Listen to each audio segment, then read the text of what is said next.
Shadow Health Secretary Wes Streeting has let the cat out of the bag on the party's spending plans, it was claimed. Rishi Sunak warned voters Labour will run riot with their money after the party refused to rule out a costly council tax shake-up. The Prime Minister said an admission that Sir Keir Starmer's manifesto is not the sum total of his spending plans shows the pledges are a con. Labour's refusal to crack down on the UK's bloated welfare bill means it is inevitable they will put up taxes to fund their spending plans, he added. Mr Sunak told The Express, Labour has admitted their manifesto is nothing more than a con. At this election Keir Starmer is asking for you and your family to sign a blank cheque, and we all know what he wants to do with it, put up your taxes so he can run riot with your money. They won't admit it, but the only way Labour can pay for their £38.5 billion spending black hole is by hitting working families with a £2,094 tax bill. Labour will tax your job, your car, and your family home. They will even drag pensioners into a retirement tax for the first time in history. You name it, Labour will tax it, because raising taxes is in their DNA, Mr Sunak added. We are the only party who will take the bold action needed to cut tax, while Labour's tax trap manifesto will cost families.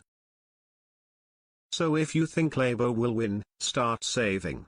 Under the family home tax guarantee, the Conservatives have ruled out increasing the number of council tax bans or undertaking an expensive council tax revaluation as Labour is currently doing in Wales. But Shadow Health Secretary Wes Streeting refused to match the pledge. Pressed on Sunday with Laura Quainsberg, he said, "We don't want to see the tax burden on working people increase. None of those pledges in our manifesto requires increases in council tax or increases in fuel duty or any of the other number of taxes the Tories are claiming we want to increase." Mr Streeting also dismissed analysis by the Nuffield Trust that Labour would squeeze health spending, insisting the assumption it was making was that the manifesto was the grand sum total of any future budgets and any future spending reviews. That is just wrong. That is not the way election campaigns work, he said. But Transport Secretary Mark Harper said Mr Streeting had let the cat out the bag that Labour would raise taxes. The Conservatives have put benefit reforms at the heart of their election campaign, with forecasts showing the bill will soar by £20 billion during the next 5 years.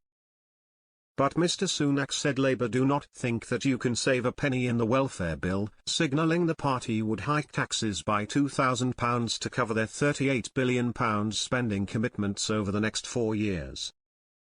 The PM said Labour's refusal to grip welfare costs is a very clear difference between the Conservatives and Sir Keir Starmer's party.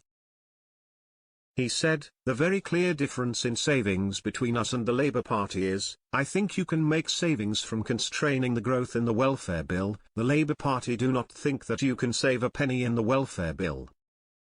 PIP alone is forecast to go up by 50% in the next few years. The welfare bill has already gone up by I think 2/3. We now spend more on working age welfare for people with ill health or disability conditions than we do on schooling, transport, policing, I could go on. And we have seen a massive increase since the pandemic. Now, I think there are a very sensible set of reforms that you can make to support people into work because I think that work is good for them." Sir Keir, who has ruled out raising income tax, national insurance, or VAT, has promised a huge benefits shake-up to get millions of Britons back to work, including reforming universal credit. Labour has also said it would work with local authorities to get more disabled and sick people back into employment.